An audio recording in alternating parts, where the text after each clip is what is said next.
RCN. Le son de la différence.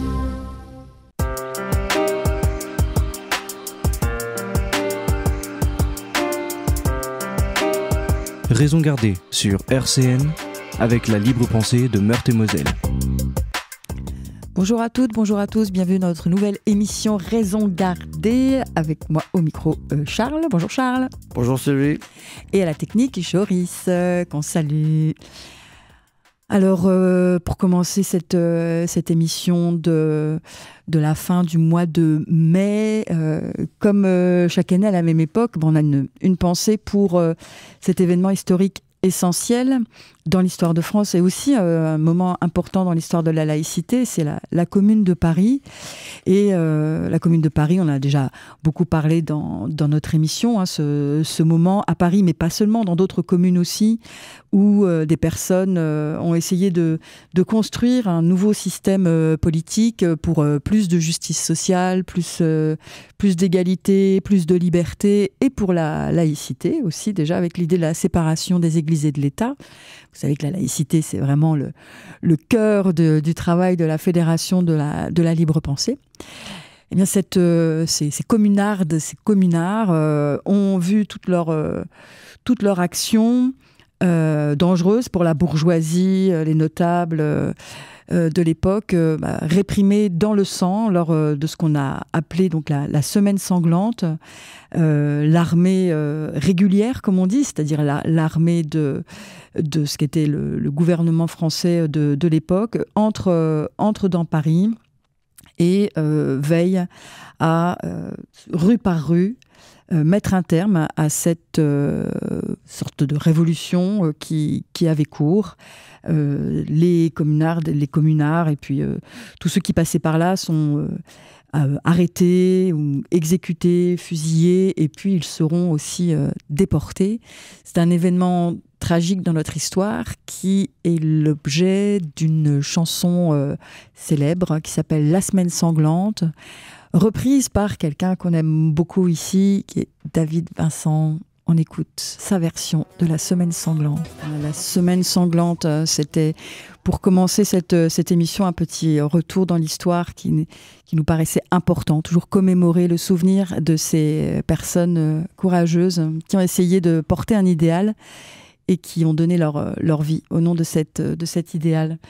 Et puis, je le disais aussi en rappelant ce qu'étaient les idéaux, les valeurs et les lois de la commune, la séparation des églises et de l'État qui était déjà promulguée par eux. Et on rappelle qu'on fête cette année les 120 ans de la loi de séparation des églises et de l'État qui date de 1905. Et en pensant comme ça au Premier ministre actuel, qu'on entend beaucoup en ce moment, aller dire des mensonges à l'Assemblée nationale et dans la commission qui l'interroge, j'ai pensé à un autre chef de gouvernement qui était justement un de ceux qui vont porter la loi de 1905. Alors, on avance un petit peu dans le temps. À la Commune, c'était 1870-1871. Là, je vous emmène plutôt vers le tout début du XXe siècle, avec celui qui avait été surnommé, Charles, je suis sûr que tu sais ça, Émile Combes. Il avait été surnommé le petit père. Le petit père Combes. Et pourquoi? Question. Tu as la bonne réponse, je pense. Parce qu'il avait fait le séminaire, en fait. Oui. Il avait fait des études pour s'engager dans une carrière religieuse. C'est des études qu'il a abandonnées. Il a fait des études de lettres, des études de médecine aussi. Et c'est quelqu'un, Émile Combes, donc lui il est né en 1835, qui a été élu vraiment à tous les niveaux possibles des mandats, conseiller municipal, maire, conseiller général, sénateur, et puis au gouvernement, vice-président aussi de la Haute Assemblée. C'est quelqu'un qui a eu toute une carrière politique très importante, et il s'était distingué quand même par son acharnement au travail. Il avait rédigé notamment pour le Sénat de nombreux rapports et il intervenait très très fréquemment. Il a fondé le groupe de la gauche démocratique, c'était en 1893. Et donc, il avait été vice-président de la Haute Assemblée. C'est quelqu'un qui s'est toujours énormément préoccupé des questions d'éducation et du sort aussi des instituteurs. Et vraiment, je trouve qu'il y a des liens assez étonnants. Il plaidait pour qu'il y ait une organisation plus claire du corps enseignant, d'un corps enseignant de l'école publique, parce que c'est quelqu'un qui était vraiment anticlérical et qui voulait que l'instruction soit prise en charge par l'État et pas par des congrégations religieuses. Et il était convaincu que un recrutement de qualité exigeait aussi une hausse des traitements des instituteurs. Et il a plaidé pour cela. En disant, par exemple, les instituteurs sont en droit de se demander si la République les oubliera éternellement, si la République ne rendra pas à leurs efforts la justice qui leur est due. On pourrait imaginer aujourd'hui des personnalités qui en disent autant et qui agissent surtout de la même façon, parce que lui-même, quand il sera à la présidence du Conseil, c'est-à-dire l'équivalent de notre Premier ministre, eh bien, veillera à ce que cette hausse des traitements des instituteurs ait effectivement lieu. Voilà, quelqu'un qui a des idées et qui accomplit des actes qui accompagnent ces idées. Donc, si je comprends bien, il y a un gros rattrapage de salaire à faire. Très gros. Et puis, c'est quelqu'un aussi qui est allé en Algérie dans le cadre d'une commission d'études. Alors, il reste un homme de son époque, hein, c'est-à-dire qu'il n'a pas plaidé, vraiment fait et cause pour une totale égalité entre les Algériens et les colons français. Mais il a quand même rédigé des rapports sur l'enseignement primaire de ceux qu'on appelait à l'époque les indigènes. Il s'est aussi intéressé à l'enseignement supérieur pour les Algériens. Il s'est aussi intéressé au sort des médersas, c'est-à-dire des écoles coraniques, qui avaient été en grande partie démantelées et qui avaient du mal à fonctionner.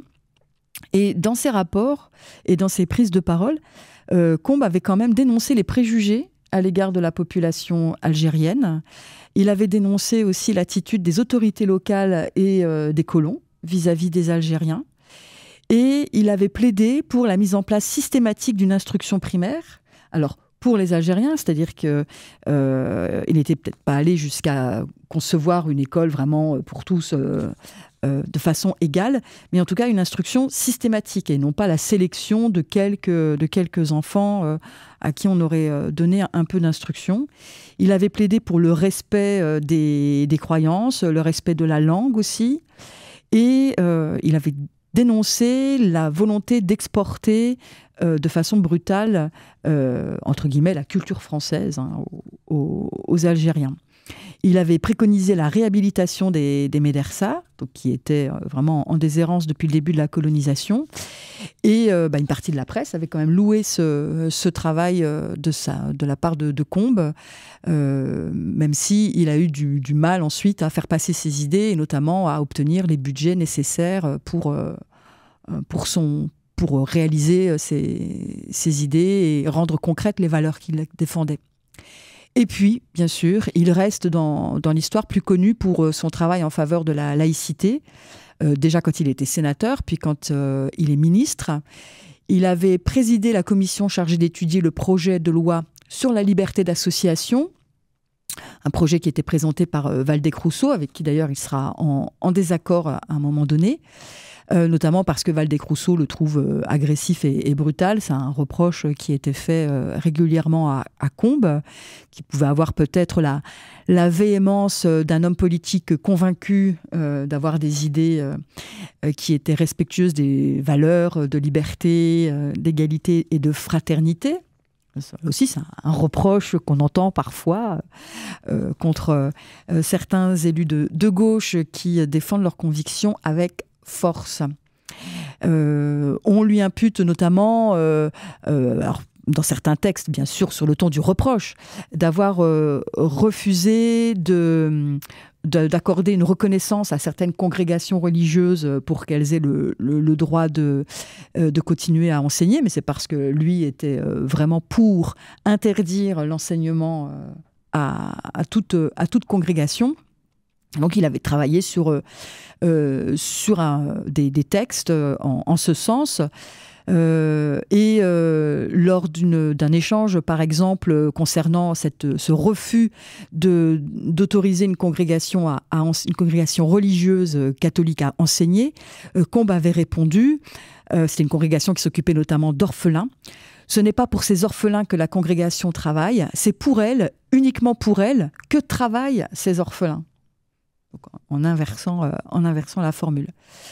Alors, il a été très critiqué, mais il a été vraiment un fervent défenseur de l'école publique. Il a beaucoup critiqué le cléricalisme. Bon, finalement, c'est le texte porté par Aristide Briand qui deviendra le texte de séparation des églises et de l'État. Mais en tout cas, Combes a été une figure importante de ce combat, rattrapé par un scandale. Il faut le dire aussi, contraint à la démission. Alors, d'une part, un peu une usure de son pouvoir, sans doute, mais aussi ce qu'on appelle le scandale des fiches. C'est-à-dire que on a accusé des personnalités politiques et on a accusé Combes d'être complice de la chose, d'avoir fait des listes de personnalités en pointant ceux qui avaient d'authentiques convictions laïques et en cherchant à ficher, à repérer ceux qui étaient croyants, cléricaux, qui défendaient la religion contre les projets que Combes voulait porter. Donc voilà, ce scandale le poussera à démissionner et il meurt en 1921. Voilà, j'avais envie de parler quand même du petit père Combes. Bien sûr, il a compté, comme Aristide Briand, je crois qu'il était aussi dans la même équipe, non? Oui, c'était... Et c'était des socialistes, oui. Notamment Aristide Briand. Oui. Socialiste qui était à gauche. Alors maintenant, on cherche la gauche chez les socialistes.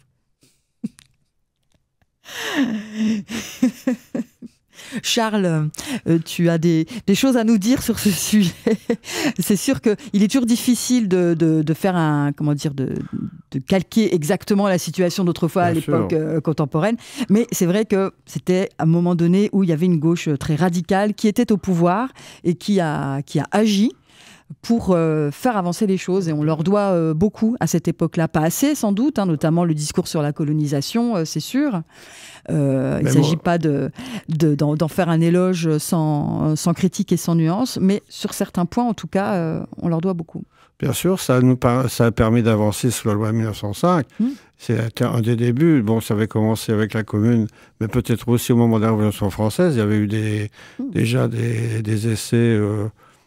déjà, en supprimant la monarchie de droit divin, la République française était déjà laïque par le fait qu'il y avait, en principe, un président de la République, il y avait surtout la Convention des députés, il y avait un débat et qui s'est pas toujours passé dans la douceur, c'est sûr, mais c'était aussi les prémices. Donc, la 1905, qui malheureusement, mis en morceaux et continuer d'être mis en morceaux par des financements publics de l'école privée. Et là, il y a encore notre ministre menteur, bon chrétien quand même, mais qui permet, qui a exonéré donc l'Église catholique de la taxe d'habitation, alors qu'on ne sait pas quoi faire pour trouver de l'argent en ce moment. Enfin, surtout pour la guerre, il y en aura.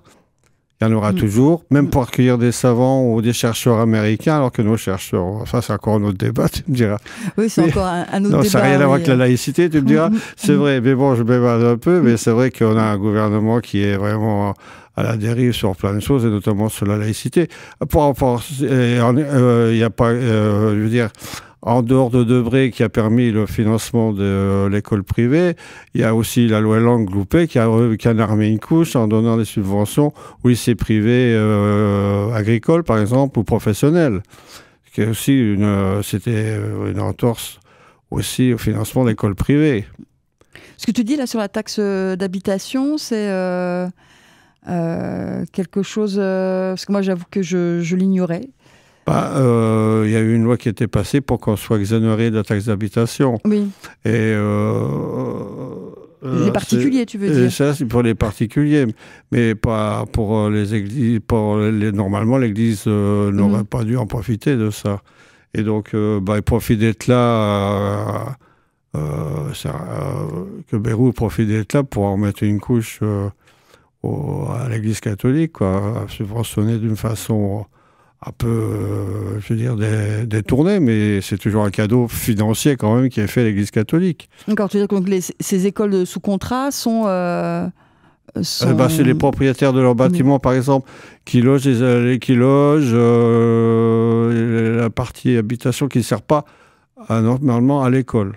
Bien sûr, l'école n'est pas taxée normalement, mais tous les bâtiments annexes, administratifs, logements des enseignants et des directions aussi diocésaines, parce qu'il y a une direction diocésaine des écoles privées. Donc ça, ils vont gagner la taxe d'habitation, quoi. Oui, Alors, pour en revenir aussi à la libre pensée, on dit toujours la même chose. Fonds publics à la seule école publique, fonds privés à l'école privée, abrogation de la loi Debré. Abrogation de la modification de l'article 1407 du Code pénal des impôts. La Fédération nationale de la libre pensée rappelle qu'elle a soumis à l'ensemble du mouvement laïque un plan de sortie du financement public de l'enseignement privé en 6 ans, assorti de 3 propositions de loi pour y arriver. Et il est enfin temps d'agir. Bon, c'est ce que je viens de dire, la suppression de toutes ces subventions qui sont contraires à la loi 1905. Si on lit l'article qui est simple comme tout, séparation des églises et d'État, ce qui a permis quand même aux religions de pouvoir fonctionner normalement pour le culte et d'éviter les guerres de religion, finalement. Oui. C'est important quand même. Ça, c'était une loi qui n'est pas anticléricale. C'est une loi qui permet justement aux religions de fonctionner correctement. Mais par contre, comme Victor Hugo, il faut que les églises restent chez elles et que la République soit chez elle. Voilà. Sur le plan qui a été proposé notamment par la libre pensée de sortie de ce système de financement des écoles privées sous contrat, on dit bien. On avait fait il y a 2 ou 3 mois avec José Arias de la libre pensée de Moselle une émission. Il nous avait expliqué un peu justement comment ils avaient fait leur calcul pour démontrer comment en 6 ans de façon progressive et très, très claire et sans grande difficulté, on pouvait effectivement ne financer que l'école publique, et puis après ceux qui veulent faire le choix d'une école privée le font bien sûr avec un contrôle sur ce qui se passe dans ces établissements, puisqu'ils y accueillent des jeunes gens et que la loi est là pour les protéger, avec un respect aussi des attentes, mais avec un financement qui soit uniquement privé.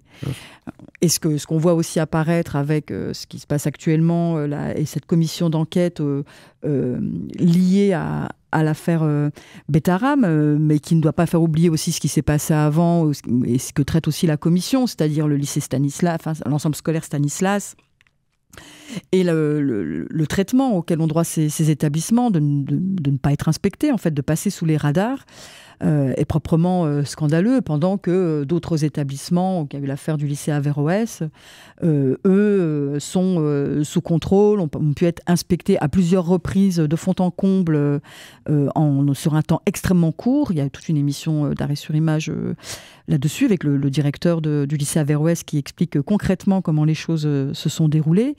Et on voit bien qu'il y a une volonté de surveiller certains établissements bien plus que d'autres. Et donc, on aboutit à ce scandale qui apparaît aujourd'hui et qui révèle chaque jour son lot de scandales, puisque au fur et à mesure de la commission, on y a appris, par exemple, parce que c'est quelque chose qui nous intéresse et que nous suivons un peu, que le secrétariat général de l'école privée catholique a le droit, a la possibilité de rencontrer le ministre de façon très régulière, de négocier les moyens, alors que statutairement et institutionnellement, ce secrétariat général n'a pas de reconnaissance officielle.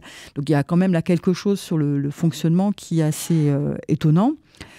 Et puis, on a entendu ces inspecteurs généraux qui avaient rédigé un rapport sur le lycée Stanislas s'indigner de voir comment leur travail avait été balayé grâce à un courrier de transmission du rapport au ministre de l'époque, Bayrou, un rapport. Non, c'était pas Bayrou, c'était. De l'époque, non. J'ai oublié de l'époque, non, voilà, j'ai oublié déjà, ils vont tellement vite changer. Je crois qu'il y a Jospin qui est au courant aussi à un moment donné. Oui, parce que même Lucie Stanislas, il y avait déjà eu des histoires. Et en fait, cette lettre qui accompagne le rapport, très souvent présente le rapport et le ministre se contente de lire cette lettre et ne va pas entrer dans le détail du rapport. Et donc, l'écart, la contradiction entre ce rapport qui avait été fait et la lettre qui l'accompagne n'a pas pu être vue. D'autant moins peut-être qu'il y a des gens qui ne voulaient pas voir, qui ne voulaient pas que ça se sache, qui ne voulaient pas que le scandale explose. Parce que ce qu'on constate aussi quand même, c'est que c'est une certaine partie de nos élus et une certaine partie de la société qui a une certaine conception de l'éducation, qui passe par de la violence contre les enfants. On voit la façon dont l'actuel Premier ministre évoque le fait de frapper un enfant comme étant une action éducative. On voit aussi qu'ils ont une certaine conception de l'autorité, la hiérarchie, et puis qu'ils considèrent qu'il vaut mieux étouffer un scandale, quitte à détruire des enfants et des personnes pour toute leur vie, plutôt que d'ouvrir les yeux et de dénoncer ce qui doit être dénoncé, parce que aussi il y a une religion à laquelle ils adhèrent et qu'ils protègent ce genre d'établissement, quoi. Ça me paraît assez clair. C'est tout à fait...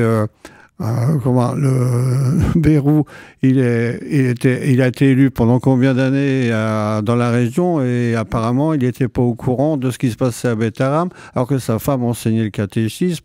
Bon, il y a sa fille qui a fait un témoignage aussi un peu particulier, bien sûr, mais il savait très bien. Et je connais des personnes qui ont mis leurs enfants à Bétharram parce que c'était une institution réputée pour sa sévérité. Et ça s'est arrêté là, quoi. Et je pense, mais le problème, c'est qu'il y en a qui sont sortis bien traumatisés, quoi. Ouais. On aura peut-être l'occasion d'en redire un mot. Mais malheureusement, il n'y a pas que ça. Il y a plusieurs écoles. Même à Nancy, paraît-il, c'est Bon Secours, non non, pas Bon Secours, à Beaucerville, qui a un lycée privé technique, il y a eu des problèmes aussi. D'accord. Mais ça ressort longtemps après. C'est vrai que c'est la loi du silence qui a imposé, je pense. Aussi, et puis par honte aussi peut-être. C'est vrai que c'est pas toujours glorieux. À une époque, on traitait les enculés et compagnie, tout ça. C'est vrai que ça se disait, il fallait pas. Mais ça se faisait, mais il fallait pas le dire. Mais... Je ne sais pas si Joris mettra des petits bips sur ce qui vient d'être dit. S'ils veulent, c'est pas grave. Allez, on fait une petite pause musicale. C'est du Jean Ferrat, Charles. La Commune ? Non. Quelque chose d'apaisant, peut-être, en tout cas, plein d'espoir. Que la montagne est belle ? Non, La paix sur terre. Tu connais ? Oui. On écoute Jean Ferrat. RCN, raison gardée, avec la libre pensée de Meurthe-et-Moselle. Nous sommes de retour pour continuer notre émission sur un autre sujet c'est une émission qu'on pourrait appeler des mots MAUX et des mots MOTS, parce que j'avais envie, et c'est toi qui m'as suggéré l'idée, Charles, aussi, de nous arrêter sur un mot qui a fait couler beaucoup d'encre et qu'on a entendu être mis en débat ces derniers temps, qui est le mot islamophobie. Et ça me faisait penser au niveau international à ce combat contre les mots qui peut être mené même dans des démocraties qui y ressemblent de moins en moins. Ce combat contre les mots, il n'a rien d'anodin, je pense qu'on en est tous convaincus. Un mot mal défini, déjà, peut poser pas mal de problèmes, et on va le voir avec le mot islamophobie. Un mot qui permet de couper la parole à l'adversaire en le dévalorisant, en le discréditant. Je pense par exemple au mot wokisme. C'est aussi un mot qui pose un problème, surtout quand en fait il renvoie à un concept vide ou flou, qu'on se garde bien en tout cas d'essayer de construire de façon claire et objective. Un mot peut empêcher de penser, de débattre ou d'avoir de la nuance. Et on a vu aux États-Unis comment Trump a, avec ses sbires, élaboré une liste de mots ou d'expressions qui doivent être désormais bannis des documents émis par les agences fédérales. dans leur documentation écrite et aussi sur leur site internet. Et il en limite l'usage d'autres. Alors le New York Times, début mars 2025, a fait une compilation de tous les mémos, toutes les circulaires qui avaient été lancés dans les différents ministères pour essayer de comprendre quel était le périmètre de cette interdiction. Et on constate aussi, alors oui, ça concerne aussi le financement fédéral de la recherche. Et alors la liste est longue, elle avait été publiée dans l'hebdomadaire Le 1 en fin mars 2025. Et si on regarde cette liste, je peux vous donner quelques exemples. Le mot activisme, je ne vous les donne pas en anglais, hein, je ne me suis pas entraînée pour l'accent, mais une formule qui veut dire le soin d'affirmation de genre, par exemple. Antiracisme, bon, en anglais c'est exactement la même chose. L'expression biologiquement femme ou biologiquement homme. Ce sont des expressions interdites. Travailleur ou travailleuse du sexe, c'est interdit. Changement climatique, je suis un peu l'ordre alphabétique en anglais. Changement climatique ou sciences du climat, c'est interdit. Diversité communautaire ou équité communautaire, c'est interdit. L'expression pertinence culturelle ou différence culturelle, héritage culturel, sensibilité culturelle ou culturellement approprié, c'est interdit. Diversité, inclusion. Alors, c'est une expression qui dit diversité, égalité, inclusion, justice, qui était abrégée dans certains documents en DEJ, c'est interdit. Discriminer, discrimination, discriminatoire, interdit. L'expression renforcer la diversité, interdit. L'expression qualité environnementale, interdite. L'expression violence basée sur le genre, interdite. Enfin, il y en a une liste comme ça. En voulez-vous encore? L'expression soin centré sur les personnes, interdite aussi. Racisme, racialement, justice raciale, inégalité de race, identité de race, diversité de race, race et origine ethnique, ségrégation, sentiment d'appartenance, hop, tout ça à la trappe, à la trappe, à la trappe. Donc, alors, c'est pas une obsession, mais quand même, quand il dit le mot, il faut interdire l'expression travailleuse du sexe, alors que M. Trump a bénéficié des faveurs d'une rémunérée, bien sûr, d'une star du porno. Là, il est en train de se faire pipi dessus, là, non? Bon, écoute, il n'est pas à une contradiction près.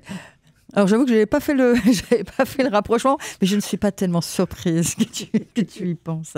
Mais en tout cas, c'est très grave, parce que voilà, on le sait bien que dès qu'on touche au langage, on nous empêche de penser. On pense à travers les mots, on se donne une représentation du monde aussi à travers le langage. Et vouloir interdire les mots, c'est d'une violence, d'une brutalité autoritaire incroyable. Il est interdit d'interdire. Ouais.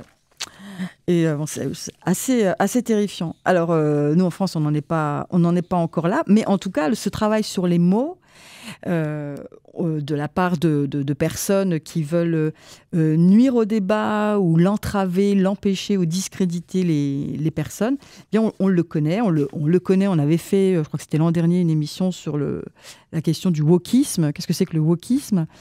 Et là, on a entendu beaucoup de débats autour du mot islamophobie. Oui, c'est un mot qui nous est reproché souvent parce qu'on prétend que toutes les personnes qui soutiennent la cause palestinienne sont des islamistes. On soutient l'islamisme et on est des antisionistes. Mais c'est aussi c'est le langage qui est employé pour aussi dénigrer. Alors, quand on voit dans quel état est la Palestine à l'heure actuelle, voilà, puis qu'il y a quelques personnes qui nous ont insultés, traînés dans la boue pendant des semaines, commencent à se rendre compte que là, ça va un peu trop loin. La vengeance n'est plus une vengeance, c'est plus œil pour œil, dent pour dent, c'est un mort et 10 000 ou 20 000 Palestiniens morts pour ça. Hein. C'est la réplique est quand même démesurée par rapport à tout ce qui se passe depuis plus de 77 ans en Palestine. Ça, et là, tu penses au mot génocide. Et je pense, voilà, donc de l'épuration ethnique qui a commencé dès les années 1800 et quelques, avec les premières colonies, où il y avait déjà qui préconisaient de que les Arabes dégagent pour placer un État israélien, ça date des années 1800 et quelques. Hein, voilà.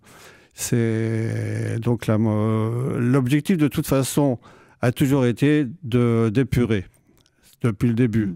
Mais maintenant, c'est plus de l'épuration ethnique. Il y a aussi toute la partie culturelle qui disparaît. On détruit des lieux de culte, on détruit des cimetières. Et en plus, tout le moyen de vivre aussi. Plus de champs, plus d'oliviers, plus rien, plus d'eau. Il y a une famine terrible qui se passe. Sur la bande de Gaza. C'est monstrueux ce qui se passe là. Et il y a quand même maintenant des personnes qui disent que là, maintenant, Israël, elle perd toute crédibilité au niveau humain, quoi. Et il va être mis au banc de la société, comme a été mis au banc de la société à un moment donné, des pays comme l'Afrique du Sud au moment de l'apartheid, quoi. Entre autres, quoi. Mais c'est vrai qu'il y a d'autres guerres ailleurs qui se passent, comme au Soudan, ou qui sont à peu près du même type aussi, malheureusement. Et on sait que dans les projets de loi, il y en a une qui a été discutée et dont la formulation permettrait de faire tomber sous le coup de la loi quelqu'un qui exprimerait une position antisioniste, par exemple. Oui. Ça, on sait que c'est un projet qui a été défendu et qui a été voté parfois par des députés dont on pouvait s'attendre à autre chose. Ça a un peu surpris. Et puis, on a parlé aussi beaucoup d'islamophobie à la suite du meurtre d'Aboubacar Cissé. Et il y a eu des querelles aussi autour de l'emploi de ce mot, certains en contestant la pertinence, d'autres au contraire essayant d'expliquer qu'il faut utiliser ce mot si on veut comprendre la situation, notamment en France, de nos concitoyens qui sont de confession musulmane. Nommer l'islamophobie dit une personne il s'appelle Ali Mosfa, il est maître de conférence sur le fait religieux à Lyon, dans l'université catholique de Lyon. Donc il y a un enjeu essentiel contre les violences faites aux musulmans. Et il dit par rapport à l'assassinat donc de la mosquée de Grande-Combe, a suscité des réactions politiques dissonantes, tandis que le Premier ministre dénonçait une ignominie islamophobe. D'autres membres du gouvernement, dont le ministre de l'Intérieur, critiqué pour sa réaction tardive, ont refusé cette qualification. La controverse sur les mots met en lumière un enjeu plus profond. Pourquoi les violences visant les musulmans peinent-elles à être reconnues ? C'est vrai que dans les rapports parlementaires qui s'appuient sur la Direction des libertés publiques et des affaires juridiques du ministère de l'Intérieur rappellent que les actes anti-musulmans souffrent d'une sous-déclaration massive liée à la banalisation des faits, de la méfiance envers des institutions et de l'absence de qualification systématique du mobile discriminatoire. Ce traitement statistique contribue à minimiser l'ampleur réelle du phénomène, limitant ainsi les réactions politiques et médiatiques proportionnées. Alors, je ne vais pas tout lire, mais donc... oui, c'est une analyse intéressante. Mais par exemple, pour en revenir... il signale, alors, pendant peut-être que tu retrouves le passage que tu voulais évoquer, dans ce document de M. Ali Mosfa, qui est donc maître de conférence, il fait allusion à un rapport, à un document de la Commission des lois dans une séance thématique de contrôle qui date de mars 2025. Alors, je ne connaissais pas ce document, on le trouve en ligne, comme beaucoup de productions de nos élus. Et alors que les médias vont nous faire des flash infos et des émissions en long, large et en travers sur le rapport Retailleau concernant les frères musulmans, eh bien, on n'a pas tellement entendu parler de ce rapport-là, qui est un rapport assez court, construit par trois députés, une socialiste, une écologiste et un député de Ensemble pour la République, qui porte, donc c'est une séance thématique de contrôle, haine anti-musulman, islamophobie, qualification juridique et politique publique de lutte contre ces discriminations. Et effectivement, le rapport commence par ce qu'évoque ce chercheur, c'est-à-dire de signaler qu'il y a une baisse du nombre d'actes islamophobes, et au début du rapport, ils le mettent entre guillemets, mais en disant qu'il ne fallait pas se réjouir de cette baisse, de ce chiffre, parce que ce chiffre n'est pas révélateur du nombre exact d'agressions qu'on peut considérer comme des agressions révélatrices d'une haine contre les musulmans ou d'actes anti-musulmans, mais qu'effectivement, les gens ne vont pas porter plainte. Ils ont peur d'être mal reçus par la police, c'est-à-dire qu'il y a un problème avec la représentation que l'on peut avoir des forces de l'ordre. Ils pensent que ça ne servira à rien. Et ils font dans le rapport le lien d'ailleurs avec la situation des femmes victimes d'agressions sexuelles ou de viols, qui, pour les mêmes raisons, ayant peur d'être mal reçues, ayant peur de ne pas être entendues, ayant peur d'être, elles, mises en cause comme étant la source qui a pu conduire à telle ou telle agression, eh bien, renoncent à faire entendre leurs droits et à porter plainte, à signifier ce qui leur est arrivé.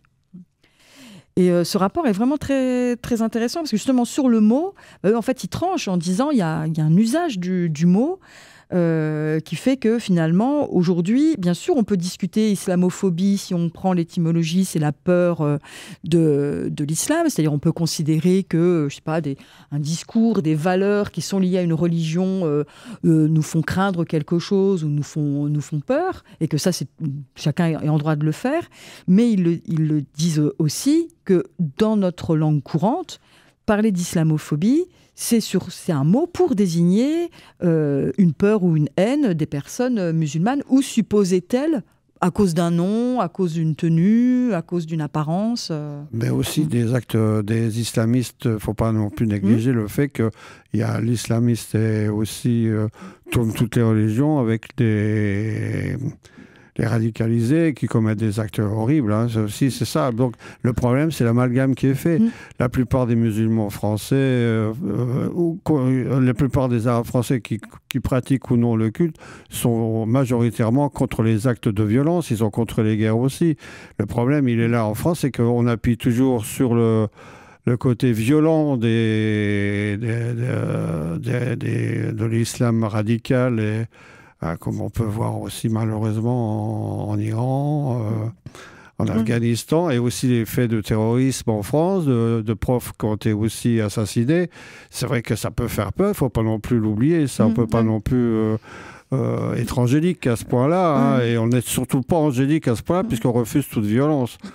Donc justement, il rappelle, il propose cette définition-là de l'islamophobie en disant ce n'est pas la critique autorisée d'une religion, là, ce qu'on peut faire, mais ce qu'on entend par là, c'est souvent la peur, la haine ou l'hostilité ou la violence envers des institutions ou des individus supposés musulmans.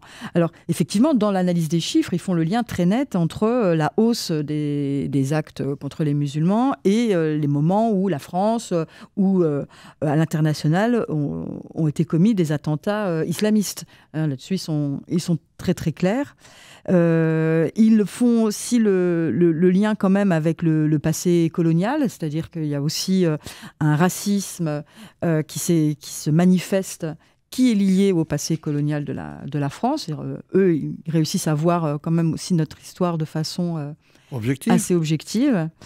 Et ils ont fait venir, lors de cette commission, toute une série de personnalités, et notamment des associations qui essayent aujourd'hui de prendre le relais, puisque les personnes ne vont pas voir la police pour signifier les agressions dont ils ont pu être victimes. Eh bien, ils ont écouté ces associations qui essayent justement d'entendre cette parole et puis d'inciter les personnes à aller porter plainte pour que ces agressions ne soient pas banales et qu'on ne se réfugie pas derrière des chiffres qui seraient rassurants. Alors, ce qui est intéressant aussi dans ce rapport, c'est qu'il rappelle que s'il n'y a pas de catégorie juridique spécifique, et eux dans le rapport d'ailleurs disent qu'ils ne préfèrent pas trancher, mais que peut-être le débat peut s'ouvrir, mais on sent qu'ils n'y sont pas favorables, ils rappellent en fait qu'il y a déjà un cadre légal qui protège les personnes. Et ça, c'est vrai que c'est souvent quelque chose c'est pas qu'on oublie de le dire, mais c'est que par les hommes politiques qui ont besoin de projecteurs, qui ont besoin de se faire voir ou de parler à une certaine frange de leur électorat pour devenir, je ne sais pas moi, chef d'un parti ou élu, candidat au présidentiel, élu où que ce soit, veulent jouer les gros bras et dire qu'eux, ils vont révolutionner les choses et apporter la loi qui manque, etc. Alors que nous avons déjà tout un arsenal légal pour véritablement protéger les personnes, alors qu'il est perfectible sans aucun doute.